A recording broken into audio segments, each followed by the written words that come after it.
अस्सलामु अलैकुम अजीज़ाने गरामी। आज मैं आपको एक ऐसे फल के बारे में बताऊंगा जिसे अगर गर्मियों में रोज खाया जाए तो सूरज भी शर्म से छप जाए। जी हाँ, बात हो रही है तरबूज की। मैन हिकमत। गर्मी का दुश्मन। तरबूज अल्लाह की ऐसी नेमत है जो बदन की गर्मी को जड़ से खत्म करता है।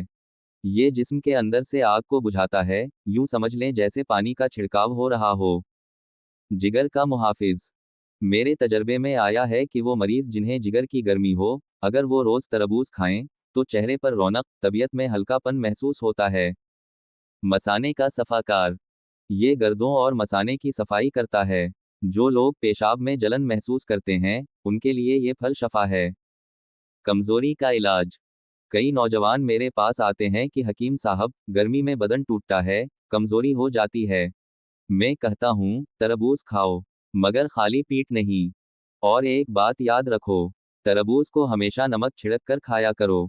ये हिकमत है, फैशन नहीं। एहतियात। लेकिन याद रखो, हर दवा हर किसी के लिए नहीं होती। तरबूज खाने के बाद फौरन पानी ना पियो, ना ही दूध, वरना फायदा की जगह नुकसान हो सकता है। Call to action. ये थी आज की छोटी सी हिकमत तरबूज की अजमत पर। अगर आपको इल्म पसंद आया तो वीडियो को शेयर करो ताकि और लोगों तक भी हिकमत की रोशनी पहुंचे। अल्लाह पाक आपको तंदुरुस्त रखे, शाद रखे।